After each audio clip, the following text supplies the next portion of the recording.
নির্বাচনে ভারতের হস্তক্ষেপ, আন্তর্জাতিকভাবে তদন্ত শুরু, চাপে প্রধানমন্ত্রী। এরপর থাকছে জাতীয় পার্টি থেকে নেতাকর্মীদের পদত্যাগের হিড়িক। সবশেষে দেখবেন পদত্যাগ করে পুনরায় নির্বাচনে যে শর্ত দিল প্রধানমন্ত্রী। থাকছে বিস্তারিত প্রতিবেদন। আওয়ামী লীগের কোনো জনসমর্থন নেই, তারা প্রতারণা করে ক্ষমতায় এসেছে। 2008 সালে আঘাত করে ক্ষমতায় এসেছে, 2014 সালে বিনা ভোটে এবং 2018 সালে দিনের ভোট রাতেই ডাকাতি করে ক্ষমতায় এসেছে। এবার নব্য প্রতারণার মাধ্যমে আওয়ামী লীগ ক্ষমতায় এসেছে। তারা স্বতন্ত্র ও ডামি প্রার্থীর নিয়ে নিজেদের মধ্যেই ঝগড়া লাগিয়েছে। আওয়ামী লীগ দল হিসেবে এখন শেষ পর্যায়ে চলে এসেছে। বাংলাদেশের স্থানীয় রাজনীতিতে শেখ হাসিনা এমন এক মাত্রায় নিয়ে গেছেন যেখানে কেবল সরকার নয়, তাকে বিরোধী দলও ঠিক করে দিতে হয়। তার কর্তৃত্ববাদ স্বৈরাচার হিসেবে মূল্যায়নও আছে। বাংলাদেশে উত্তর কোরিয়া, রাশিয়া, চীনের আদলে একক কর্তৃত্বের নির্বাচন ও শাসন কায়েম হয়ে যাচ্ছে বলে সমালোচনা তো আছেই। তার বিপক্ষে যুক্তরাষ্ট্র, যুক্তরাজ্য, কানাডা, ইউরোপীয় ইউনিয়ন। নির্বাচনের আগে থেকেই ধারা দুটি স্পষ্ট। নির্বাচনের আগেই বাংলাদেশকে ঘিরে আন্তর্জাতিক পরিমণ্ডলে স্পষ্ট হয়ে উঠে দুটি পক্ষ। পশ্চিমা দেশগুলো বাংলাদেশের মানবাধিকার পরিস্থিতি, রাজনৈতিক দমনপীড়ন নিয়ে ছিল সোচ্চার। অন্যদিকে চীন, রাশিয়া সহ অন্যান্য দেশের পক্ষ থেকে ছিল বাংলাদেশের অভ্যন্তরীণ বিষয়ে কারো হস্তক্ষেপ না করার আহ্বান। নির্বাচনের পরও এই প্রক্রিয়া শুরু অব্যাহত রয়েছে, সেটা নানা বিবৃতিতেই স্পষ্ট।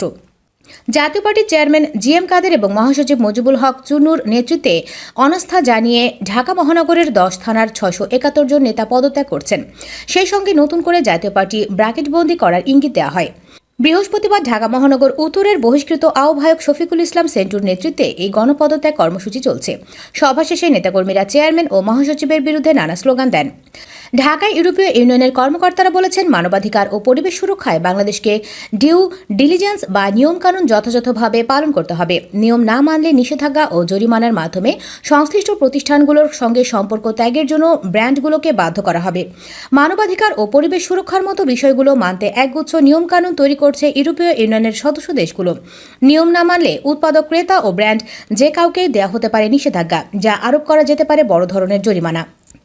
ভারত নিজেকে একটি সমৃদ্ধ গণতন্ত্রের দেশ বলে গর্ব করে, কিন্তু তাদের আছে অদ্ভুত একটি প্রায়োগিক পররাষ্ট্রনীতি যা বিশ্বের যে কোনো স্থানে গণতন্ত্র প্রচার থেকে বিরত থাকে। যারা দৃঢ়ভাবে ক্ষমতায় আছেন সেই সব নেতাদের সঙ্গে সম্পর্ক বজায় রাখাকে পছন্দ করে এই নীতি।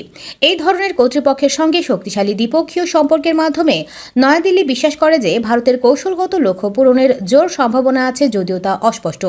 এক্ষেত্রে একটি উদাহরণ হল মিয়ানমারে সামরিক জান্তাদের প্রতি ভারতের সমর্থন। এই সামরিক জান্তা 2021 সালের ফেব্রুয়ারিতে সামরিক অভ্যুত্থানের মাধ্যমে ক্ষমতা দখল করে। গণতন্ত্রপন্থী ক্ষমতাচ্যুত ন্যাশনাল ইউনিটি গভর্নমেন্টের ক্ষমতাচ্যুত হওয়ার পর বেসামরিক শক্তির গঠিত ছায়া সরকার অব্যাহত সমর্থনের জন্য আবেদন বারবার উপেক্ষা করেছে ভারতের বিজেপি নেতৃত্বাধীন সরকার। এইভাবে ভারত কৌশলগতভাবে এমন একটি প্রক্রিয়াকে সমর্থন করে যা ঢাকায় ভারতপন্থী শাসক গোষ্ঠীর ক্ষমতায় অব্যাহত থাকাকে নিশ্চিত করে। এটা খুবই গুরুত্বপূর্ণ, কারণ ভারতের নেইবারহুড ফার্স্ট নীতি সাম্প্রতিক বছরগুলোতে খুবই কম ফল এনেছে। পক্ষান্তরে নয়াদিল্লি নিজেকে এমন একটি জায়গায় নিয়ে গেছে যেখানে সে তার প্রতিবেশী দ্বারা বেষ্টিত। এসব প্রতিবেশী প্রতিপক্ষে ভারতপন্থী নয়। এক্ষেত্রে সম্ভবত ঢাকাই একমাত্র ব্যতিক্রম। এটা বিস্মিত হওয়ার মতো কিছু নয় যে নয়াদিল্লি যুক্তরাষ্ট্রের প্রেসিডেন্ট জো বাইডেনের প্রশাসন থেকে পলিসির দিক দিয়ে উল্লেখযোগ্যভাবে ভিন্ন অবস্থান বজায় রেখেছে। যুক্তরাষ্ট্র বাংলাদেশে একটি অবাধ ও স্বচ্ছ নির্বাচনের আহ্বান জানিয়েছিল প্রকাশ্যে। বাংলাদেশের গণতান্ত্রিক নির্বাচনী প্রক্রিয়াকে যারা বাধাগ্রস্ত করবেন বা জড়িত থাকবেন তাদের বিরুদ্ধে যুক্তরাষ্ট্র ভিসা নিষেধাজ্ঞা দেওয়ার ঘোষণা দেয় 2023 সালের মে মাসে। এটা নিয়ে ঢাকা যখন নয়াদিল্লির দ্বারস্থ হয় তখন নয়াদিল্লি বিষয়টি যুক্তরাষ্ট্রের কর্মকর্তাদের কাছে উত্থাপন করেন। তাতে অবাধ, মুক্ত নির্বাচন প্রচেষ্টা এবং সমৃদ্ধ ইন্দো প্যাসিফিকে বাংলাদেশের গুরুত্বের বিষয় তুলে ধরা হয়। মধ্যস্থতাকারীরা জোর দিয়ে তুলে ধরেন যে যুক্তরাষ্ট্রের এই পদক্ষেপ বাংলাদেশকে চীনের ঘনিষ্ঠ করে ফেলতে পারে। কানাডার 2019 ও 2021 সালের নির্বাচনে হস্তক্ষেপ করেছে ভারত। সম্প্রতি এমন অভিযোগের তদন্ত শুরু করেছে কানাডা। গত বছরের শেষ দিকে এসে দেশ দুটির মধ্যে যে উত্তেজনা সৃষ্টি হয়েছিল, এই তদন্তকেও তার অংশ হিসেবে দেখা হচ্ছে। এই খবর দিয়েছে ইন্ডিপেন্ডেন্ট। খবরে জানানো হয়, কানাডার প্রধানমন্ত্রী জাস্টিন ট্রুডোর সরকার গত বছর এই তদন্ত কমিশন তৈরি করে। তবে এটি তৈরি করা হয়েছিল কানাডার নির্বাচনে চীনের হস্তক্ষেপের অভিযোগ প্রমাণ করতে। এবারই প্রথম ভারতের বিরুদ্ধেও একই অভিযোগ আনা হলো। তদন্ত করা হবে ভারতের নরেন্দ্র মোদী সরকারের বিরুদ্ধেও। বিরোধী দল বাংলাদেশ জাতীয়তাবাদী দল বিএনপির বিরুদ্ধে ব্যাপক দমনপীড়ন চালানো হয়েছে। এর ফলে দলটি নির্বাচন বর্জন করেছে। এ অবস্থায় 7 জানুয়ারি অনুষ্ঠিত জাতীয় সংসদ নির্বাচন নিয়ে পশ্চিমারা সমালোচনা করেছেন। তারা বাংলাদেশে গণতন্ত্রের পশ্চাৎপসারণ নিয়ে উদ্বেগ প্রকাশ করেছেন। শেখ হাসিনাকে বিজয়ী ঘোষণা করার পরপরই যুক্তরাষ্ট্র বলেছে তারা বাংলাদেশে এই নির্বাচনকে অবাধ ও সুষ্ঠু বলে স্বীকার করে না। নির্বাচনের পর 9 জানুয়ারি নিজ দল আওয়ামী লীগের দলীয় কর্মীদের এক সভায় ভাষণ দেন শেখ হাসিনা। সেখানে তিনি অভিযোগ করেন যে বিএনপি তার অজ্ঞাত বিদেশি প্রভুদের পক্ষে কাজ করছে। 2026 সালে জাতিসংঘের স্বল্পোন্নত দেশের তালিকা থেকে উন্নীত হওয়ার কথা বাংলাদেশে। এই পট পরিবর্তনের পরে ইউরোপিয়ান ইউনিয়নের বাজারে শুল্কমুক্ত এবং কোটামুক্ত রপ্তানি সুবিধা প্রত্যাহারের আগে 3 বছর সময় পাবে বাংলাদেশ। বাংলাদেশে বিশ্বব্যাংকের সাবেক প্রধান অর্থনীতিবিদ জাহিদ হোসেন ডয়েচে ভেলেকে বলেছেন, বাংলাদেশ পশ্চিমা দেশগুলোর সঙ্গে অর্থনৈতিক সুবিধাগুলো ধরে রাখতে বিকল্প পন্থা ব্যবহার করতে পারে। তিনি বলেন, এলডিসি তালিকায় যে সুবিধা আমরা পাই তা পুনর্বহাল করার জন্য বিকল্প পন্থা অবলম্বন করা যেতে পারে।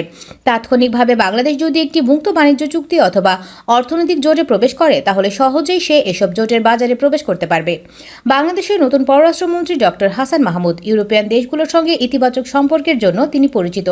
তার সঙ্গে বুধবার সাক্ষাৎ করেছেন বাংলাদেশে নিযুক্ত ইউরোপিয়ান ইউনিয়নের রাষ্ট্রদূত চার্লস হোয়াইটলি। এই সাক্ষাতের পর হাসান মাহমুদের ইউরোপের সঙ্গে শক্তিশালী সম্পর্ক এবং ইউরোপের সঙ্গে গভীর বোঝাপড়া থাকার প্রশংসা করেন হোয়াইটলি। তিনি সাংবাদিকদের বলেন, বাংলাদেশ ও ইউরোপিয়ান ইউনিয়নের মধ্যে সম্পর্ক হবে নতুন পার্টনারশিপ অ্যান্ড কোঅপারেশন এগ্রিমেন্টের উপর ভিত্তি করে। তিনি বলেন, আইনগতভাবে বাধ্য হয়ে চুক্তি নিয়ে শিগগিরই সমঝোতা হবে এবং এটা হবে বিদ্যমান চুক্তির চেয়ে বেশি রাজনৈতিক। বিশ্লেষক মাইকেল কুগলম্যান বিশ্বাস করেন, বাংলাদেশকে একটি পক্ষ বেছে নিতে বাধ্য করা হবে না এবং সুপার পাওয়ারগুলোর মধ্যে ভারসাম্য রক্ষা করতে সক্ষম হবে। তিনি বলেন, এটি ভারতের মতোই একটি দেশ। তারা কারো কাছে নতি স্বীকার না করে প্রতিদ্বন্দ্বীদের সঙ্গে ভারসাম্য বজায় রাখার একটি শক্তিশালী সক্ষমতা দেখিয়েছে। কুগলম্যান বলেন, উন্নয়নশীল এবং উন্নত বিশ্বের সঙ্গে ভারত ও চীনের সঙ্গে পশ্চিম ও পশ্চিমা নয় এমন পক্ষের সঙ্গে এবং আরও অনেক পক্ষের সঙ্গে ভারসাম্য রক্ষায় বিশেষভাবে পারদর্শিতা দেখিয়েছেন শেখ হাসিনা। বাংলাদেশের দ্বাদশ জাতীয় সংসদ নির্বাচনের গ্রহণযোগ্যতা নিয়ে প্রশ্ন তুলেছিল মার্কিন যুক্তরাষ্ট্র, যুক্তরাজ্য সহ বেশ কয়েকটি পশ্চিমা দেশ। অথচ সেই দেশগুলো দেখা যাচ্ছে এখন নতুন সরকারকে অভিনন্দন জানাচ্ছে। তাদের এই অভিনন্দন ঠিকই বার্তা বহন করছে। বিশ্লেষকদের অনেকেই একে নিছক কূটনৈতিক শিষ্টাচারের অংশ হিসেবে দেখছেন। সরকারকে অভিনন্দন জানানোর ফলে নির্বাচন নিয়ে দেশগুলোর পর্যবেক্ষণ বা অবস্থানে কোনো পরিবর্তন আসবে বলেও মনে করছেন না তারা। ফলে তারা মনে করছেন যুক্তরাষ্ট্রের নতুন ভিসা এবং শ্রম নীতিকে ঘিরে তৈরি হওয়া উদ্বেগ থেকেই যাচ্ছে। উল্লেখ্য, বাংলাদেশের রাজনৈতিক পরিস্থিতি ও নির্বাচন নিয়ে গত বছরের মাঝামাঝি সময় থেকেই বেশ সরব দেখা যাচ্ছিল মার্কিন যুক্তরাষ্ট্র, যুক্তরাজ্য, অস্ট্রেলিয়া এবং ইউরোপীয় ইউনিয়নকে। সব দলের অংশগ্রহণে একটি অবাধ, সুষ্ঠু ও প্রতিদ্বন্দ্বিতাপূর্ণ জাতীয় নির্বাচন অনুষ্ঠানের তাগিদ দিয়ে আসছিল তারা। কিন্তু তাদের এই দাবি উপেক্ষা করে বিএনপি এবং তাদের সমমনা দলগুলোকে বাদ দিয়েই চলতি বছরের 7 জানুয়ারি বাংলাদেশের দ্বাদশ জাতীয় সংসদ নির্বাচন অনুষ্ঠিত হয়। বিএনপিবিহীন এই নির্বাচনে নিরঙ্কুশ বিজয় অর্জন করে টানা চতুর্থ মেয়াদে ক্ষমতায় আসে আওয়ামী লীগ। নির্বাচনের পরদিনই চীন, রাশিয়া, ভারত সহ অনেক দেশ আওয়ামী লীগ সভানেত্রী ও প্রধানমন্ত্রী শেখ হাসিনাকে অভিনন্দন জানায়।